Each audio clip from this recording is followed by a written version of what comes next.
Apa yang kau lakukan ketika semua orang hilang?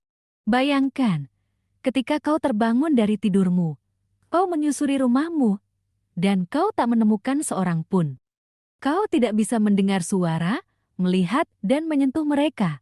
Kau hanya bisa mendengar bahwa mereka ada. Itu rasanya seperti saat ada orang mencuci piring, hal yang bisa kau lihat hanyalah piring dan busa yang bergerak sendiri. Bayangkan itu sejenak saja, dan jawablah pertanyaan di awal. Kau sudah menemukan jawaban, atau kau masih bingung? Aku tak perlu membayangkan hal itu, karena hal itu terjadi padaku. Awalnya, aku pikir keluargaku pergi keluar karena ada urusan. Lalu, aku mendengar suara orang mandi. Kak, ibu sama bapak kemana? Aku berteriak, tetapi tak ada jawaban.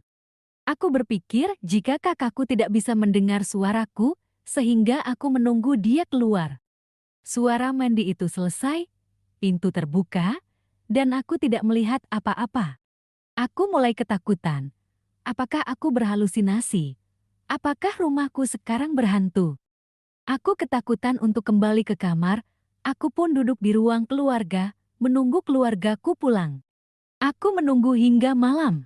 Hal-hal aneh mulai terjadi, pintu terbuka dan menutup tanpa ada orang, lampu menyala, benda berterbangan. Aku berlari kembali ke kamar, aku mencoba menyalakan lampu, tetapi jariku malah menembus saklar lampu. Aku mencoba berkali-kali karena tak percaya dengan apa yang kulihat. Aku mencoba menyentuh benda lain di kamarku. Hasilnya semua sama, tanganku menembus semua benda yang kusentuh. Aku terdiam, berpikir, mencoba mencari tahu apa yang sebenarnya terjadi. Otakku berpikir keras, dan aku menemukannya. Mungkin aku sekarang sudah menjadi Selamat, kau memenangkan 1 juta rupiah. seseorang dengan wajah tak kukenal muncul di depanku. Siapa kau? Apa maksudmu? Coba kau tanya dirimu sendiri. Menurutmu siapa aku? Kau muncul tiba-tiba di depanku. Kau muncul di saat aku mengalami kejadian aneh hari ini. Jangan-jangan kau yang melakukan ini padaku. Hampir benar, tapi tak mengherankan. Kau jadi salah satu orang tercepat yang menyadari ini. Apa yang kau pikirkan sebelum aku datang adalah separuh kebenaran. Jadi, aku hantu. Itu sederhananya. Kaumu biasanya menyebutnya seperti itu. Kaumku, tunggu sebentar. Kau belum mengatakan siapa dirimu. Untuk sederhananya, aku adalah malaikat. Hantu, malaikat, sebenarnya apa yang sedang terjadi?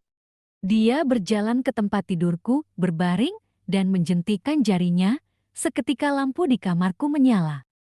Kau hantu, lebih tepatnya kau berpindah dimensi. Dimensi di mana hanya segelintir kaumu yang bisa mengetahuinya. Kau berkata bahwa orang indigo yang bisa melihat hantu itu benar. Kau bisa mengerti maksudku, tapi orang indigo yang sebenarnya takkan mengumbar keberadaan dimensi ini. Kaumu memang sangat lihai berbohong. Untuk sekarang, aku tak peduli itu, mengapa aku berada di sini. Tentu saja kau sudah mati. Kau sudah memikirkan itu kan? Apa kau masih tak bisa menerima kenyataan? Aku tak ingat kapan dan bagaimana aku mati. Aku bangun dari tidurku dan ini semua terjadi. Kau pikir aku bisa mencerna ini semua dalam sekejap? Tentu tidak. Itu masalahmu.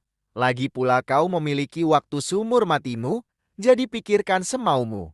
Aku terdiam sejenak dan kembali bertanya pada dia yang masih berbaring dan terpejam. Kau bilang aku mati dan ini dimensi berbeda, tetapi mengapa aku tak menemui orang lain? Semua orang mati berpindah ke dimensi yang sama berbentuk ruang bersekat, jadi kau tak bisa menemui siapapun kecuali aku. Jadi, apa yang kulakukan di sini? Sampai kapan aku di sini? Kau menunggu waktu peradilanmu, dan dikala waktumu menunggu, aku di sini menemanimu dan mengawasimu. Itu pertanyaan terakhirmu. Kau tak bilang aku memiliki pertanyaan terbatas, apa yang harus kulakukan? Aku takkan menjawab pertanyaanmu lagi, tapi aku bisa memberimu saran. Ini dunia milikmu. Lakukan apa yang ingin kau lakukan semaumu. Kepalaku panas, semua terjadi tiba-tiba, dan aku masih tidak bisa memahami semua ini. Aku hanya bisa berbaring memandang langit-langit kamarku. Apa yang sebenarnya terjadi? Bersambung.